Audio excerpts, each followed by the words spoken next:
Trash management is a growing concern in our school, as large amount of waste accumulated daily from classroom to hallways and even outdoor areas. Improper waste disposal has become a challenge. To address this issue, our school staff actively collects and segregate waste to ensure a cleaner and organized environment. In this documentation, we'll explore how the school manages its waste, including the different types of trash generated, the segregation process, and the role of the garbage collectors. We'll also discuss the exact time and dates when garbage collection takes place, and highlight the ways that students can contribute to keeping our school clean. By working together, we can create a more sustainable and environmental-friendly school community. Adlaw, ako si Paulo, mas nahiya ako karon para sa among presentation. Pwede ba kita ma-interview ba sa among pangutana sa basura sa atong eskwelahan? So, una na pangutana kay kung sa man mga klase sa basura nila produce sa atong eskwelahan, kung saan nato pili pag-segregate. Yung lain-lain, plastic, lata, karton. Unsa ang mga schedule sa pagkuha sa basura? Kuan. Among pagkuha gid sa basura sa kuan dinhi sa eskwelahan. Sabado, sa una may kuan na Miyerkules man ang Sabado. Sabado. Mo karon Sabado na. Sabado sa buntag o kahapon. Di na tumakuan buntag may hapon. Napuod to. Di magkaparehas gyud. So dapat mga Friday pa lang na-prepare na gid ang basura. Na-prepare na sa kay dapat kanang mga basura plasta na daan dito sa gawas. Ug asa man na karon na plaza pareha na karon na sa gawas dito. Dapat Bernis pa dalo na sa gawas itapok na siya. Karon pag-abot sa tingkulikta sa basura, ila din makarga. Kay lisod man kayo sila pa mo adto dito ang basurero paon nila. Dapat ang mga kung dili estudyante kami motabang mo sabi hakot kay amo man trabaho. Ya sa pagkakaroon di si manggusuni tungod ani among kon. Dagandagan mo gid among trabaho dagandagan.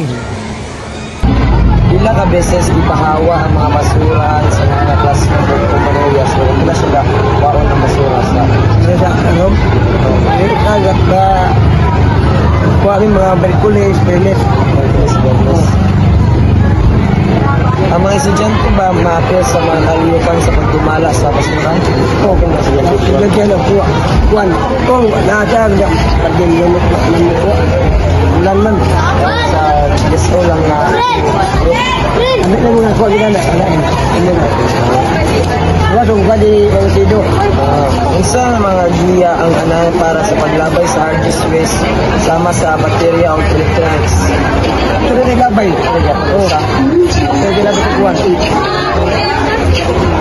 Isa mga pamaagi sa eskwelahan araw mapalambo ang waste management kasi buwan sa eskwelahan para mas mamayo ang yung mga bata yung pagtuloy nga ata labay di kita basat ko ano kasi sa ata labay ganila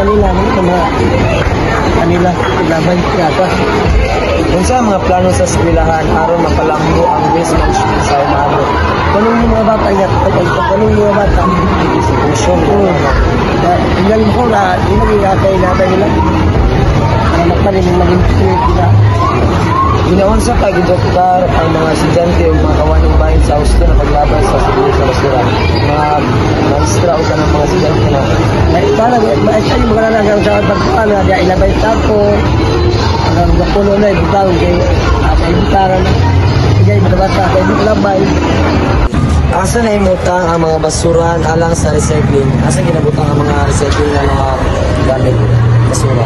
So, dito na sa pwede? Malapit sa senior high school building gawas dito so, wala ko mo may sa sino mo wala ko mo hindi na bibutang sa likod bali maglisod na ng mga basura yung kumukuha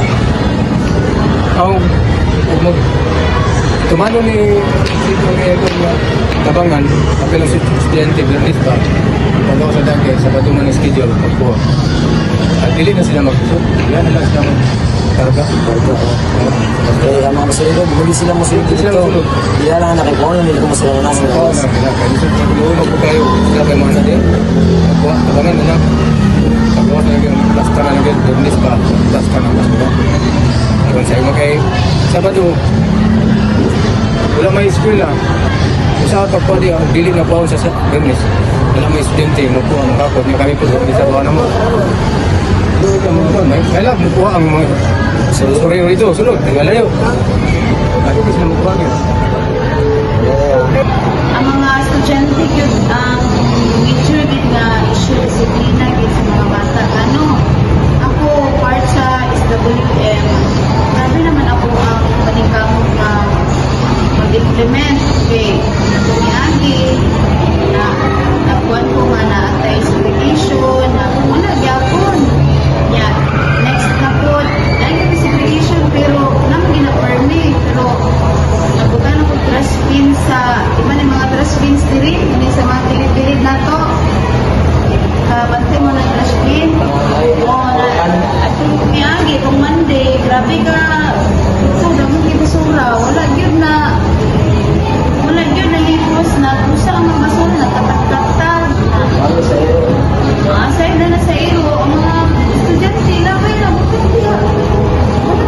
Na ay MRF, at mga segregated karong.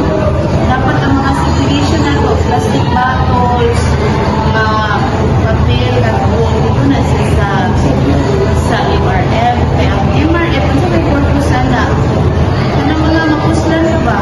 Mali-cover na ito ang mga materials, pwede pa din siya. Pwede na ito ma-recycle, pwede na ito mabaligya.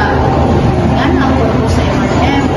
Kanang residual, kanang dili na mapuslan na mga basura, na ito ilabay. Kanya wala man, bantay mo ng basura dira sa gawas, sa una, atong niagi, grabe ka na kayo. So karon wala na, himlo na. Naagi ako maglabay na sa MRF, na sa gawas, dili na pwede. Dili na pwede, subong gikuan na. Inyo nga sa grade 12, grade 11, naglabay dira. Ang kulang lang ni ma'am, ang kulang lang yun at to, si ma'am, si ma'am, and sa senior high, ang kulang lang yun is pag-announce. Okay, sa karon, ang unang na ang panasan nga ang atong collection Tuesday and Friday sa hapon. Ang maayong pagdumala sa basura is a shared responsibility sa tanan, estudyante, teachers, ug school staff. By properly segregating waste following the garbage collection schedule and participating sa mga clean-up activities, we can maintain a cleaner and more organized school environment. Ang teamwork o discipline are key to improving our waste management system through continuous education and awareness. We can develop better habits and contribute to a greener and more sustainable school. Always remember, responsible waste disposal is not just a task. It's a way of showing a care of our surroundings and future generations. Magtinabangay kita o keep our school clean and green. Ako di ay si Asian Gazo ug dagang salamat kaninyong tanan.